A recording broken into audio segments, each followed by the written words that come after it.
So wonderful to be here. Most of what I want to have you do is do some interaction and find out how we can all advance women globally. But let me give you just random thoughts. First of all, to put things in perspective about my background, and you'll appreciate this. While you were finishing up in 1972, I was on the faculty at the Stanford Graduate School of Business with my Ph.D. in 1972. I'm really old, but not as old as Susan B. Anthony.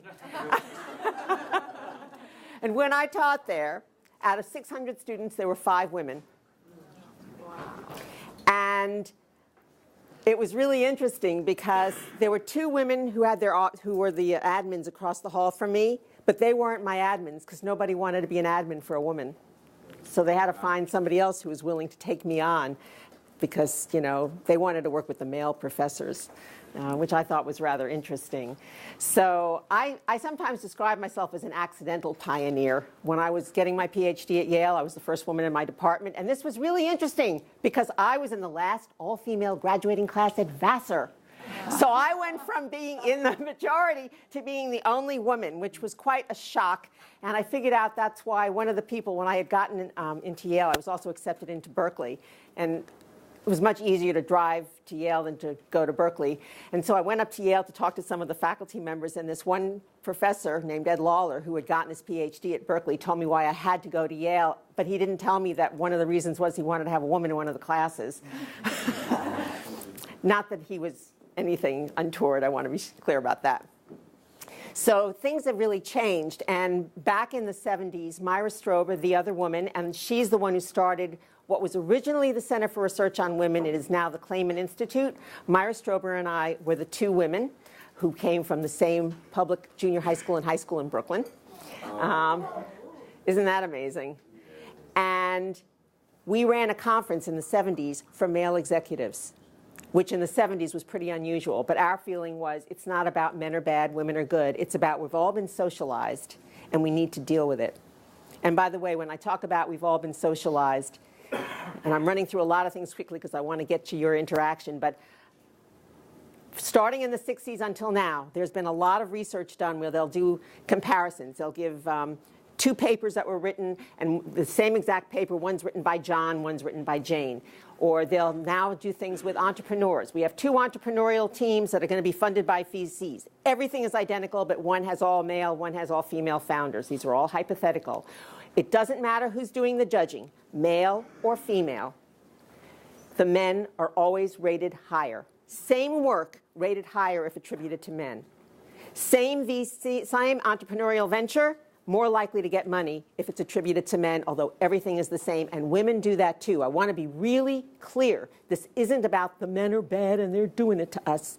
We do it too because we've all been socialized.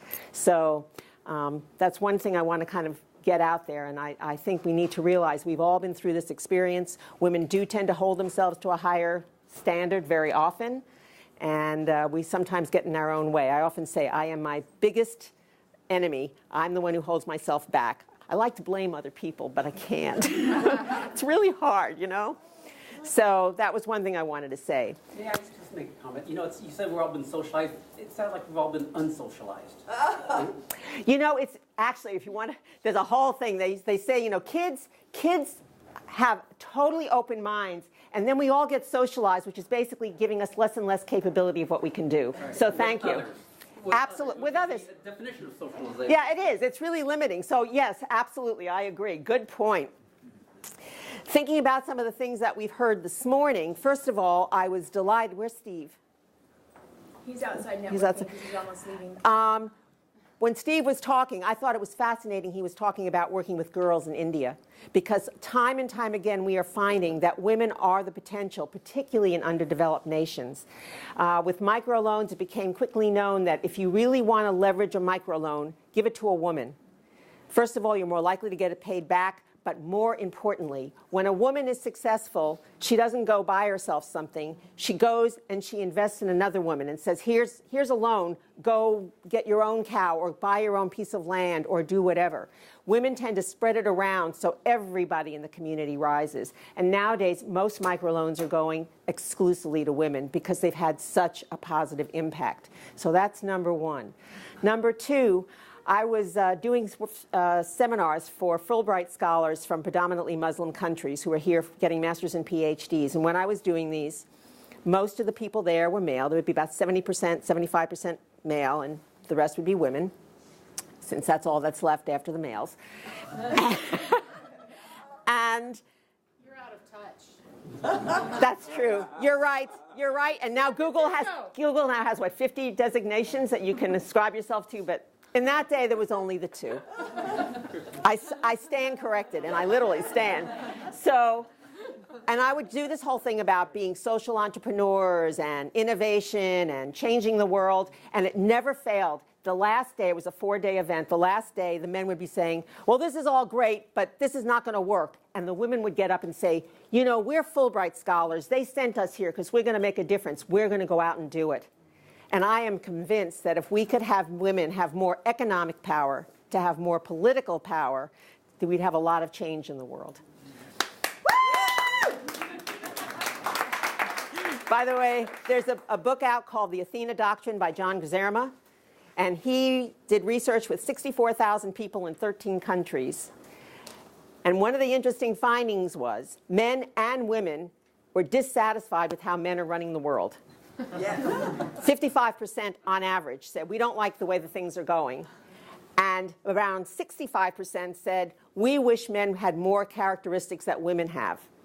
Isn't that interesting?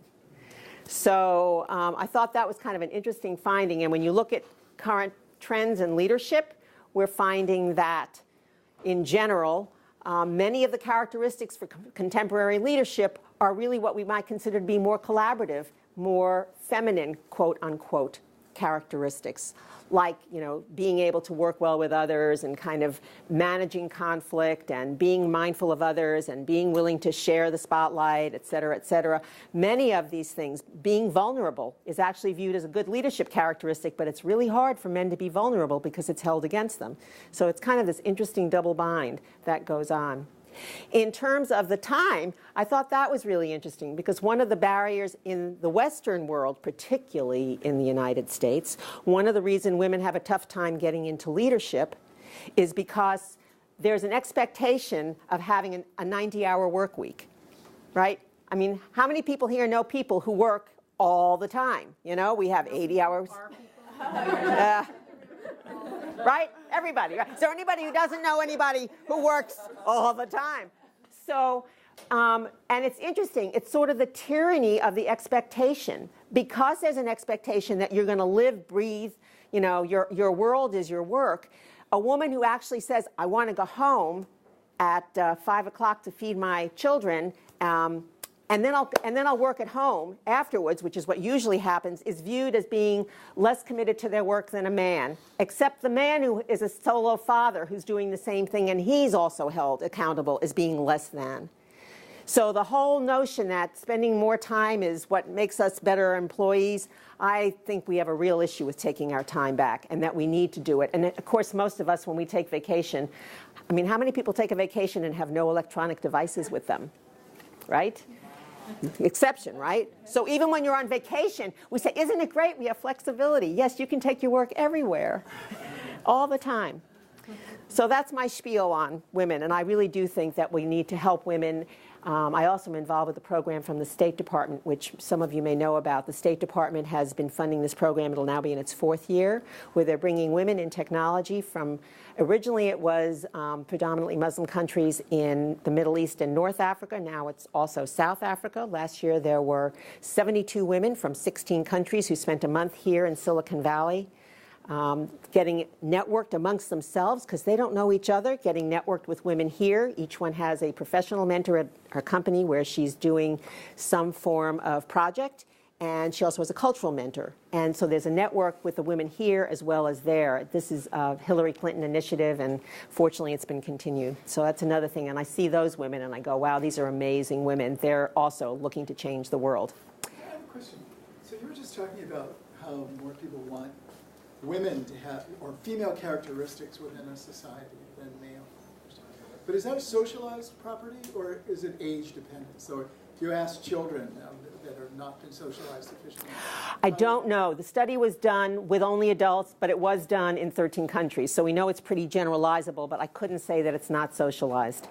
I suspect a lot of it is. I mean, we've all been socialized. It's pretty hard to talk to anybody above like 4 years old and not deal with it. So I would not argue. What you're saying, though, is that our societies prefer, even within the socialized system, female characteristics that are socialized into females to have them also apply to males. Yes. Yeah. However, interestingly, in a work environment, if a woman is more participative, okay, so she's a leader, and if a man is participative and says, okay, I want to get involvement in making this decision, that's great, and he's seen as having that characteristic. If a woman does it, she's seen as being indecisive and can't make up her mind. There's a Catalyst report, it's called Damned If You Do and Doomed If You Don't. And it's really the way it is. So there's that desire to have those characteristics, and yet when women demonstrate them, it's held against them. It's very strange. And when men demonstrate them, it's often It's against them. well, but sometimes it's seen as a positive. He's more cooperative. He's not such a narcissist, et cetera, whereas for a woman, it's held against them. But what I'd like to do is, I suspect many of you are either directly involved in projects that are focused on women, or are like Steve was, where you're not necessarily focused only on women, but it's interesting that he put his initiative there, and I think more power to him. I think if you can change the young generation, we can change the future. But what I'd like to do is see who here has a focus on women that would like help, and who can offer help. So and what I'd like to do is take advantage of this fabulous room and have people kind of claim a space, claim a board, and put up what you're doing as briefly as you can, and I'll have you come say what it is, and then what you need, and maybe what you have to offer, and let's see if people can kind of go around and see how you can connect and find where there's somebody where either you say, wow, I'm working on something similar, let's pair up, or I have something to offer, and see if we can make that happen. Does that make sense?